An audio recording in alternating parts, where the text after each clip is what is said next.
Hello, my name is Tommy. Today we're talking about energy of phase changes. A student has 36 grams of ice. If the ice is at 0 degrees Celsius, how much energy in kilojoules does it take to completely vaporize the ice? So we're starting off at the melting point of water, and we're trying to get it to where all the ice will be in a gaseous phase. So we're going from, so first things we have to do is we have to do our phase change. So we're going from solid to liquid. So we're going to want to find the heat of fusion, which deals with that phase change from solid to liquid.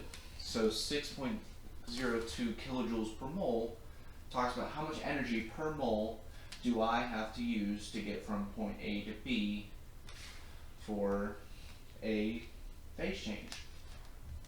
So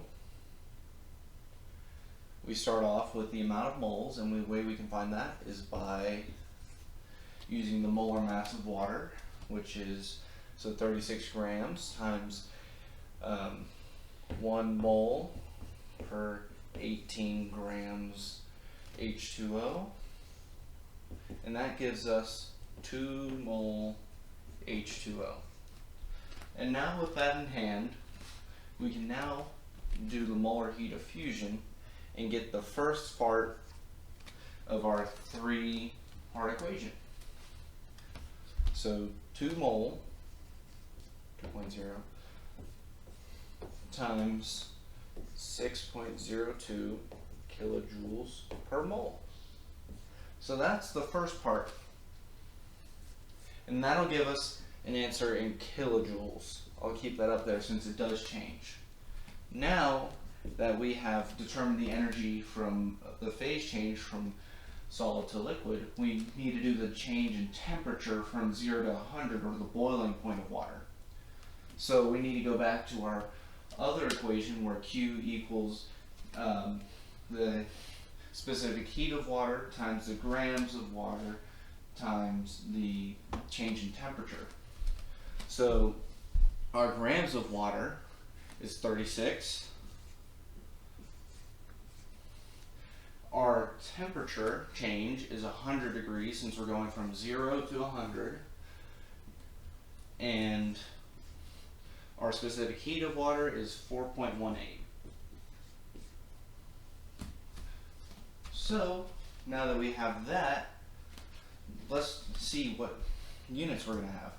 100, this is in degrees Celsius, and 4.18 is going to be 9 grams. It's going to be joules per grams degrees Celsius. So degrees Celsius will cancel and grams will cancel, leaving joules. So this is actually going to be in joules rather than kilojoules.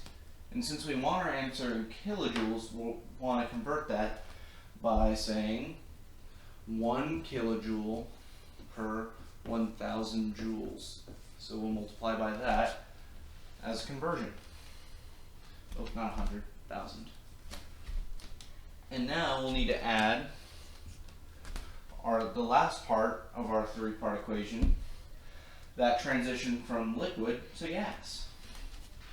So again, we have our 2 moles, and then our heat of vaporization is 40.7 kilojoules per mole.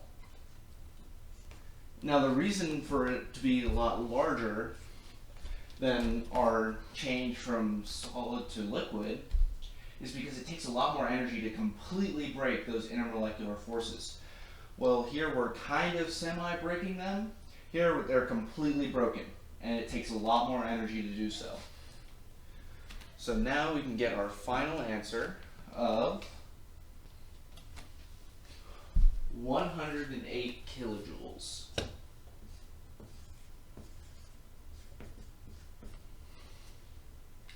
For this problem, we need to determine what happens at each point on the graph. So at point A, we have our solid, and it's just heating up. When you see that the line for a temperature versus time or temperature versus volume graph has a non-zero slope, that means that it's heating up. And it's staying in one phase.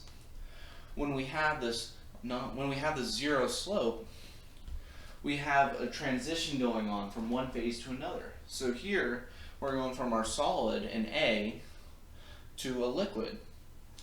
So we're melting, and in this phase we're going to see both solid and liquid, and it's going to slowly turn into and use all that energy instead of heating to break bonds and create a liquid. For C, we're just heating up that liquid like we were in A. D, again, we're going through that phase where we're just using all of that energy not to heat up the substance in question, but to break bonds and cause a transition in the phase, but this time from a liquid to a gas. And E is just the gas heating up.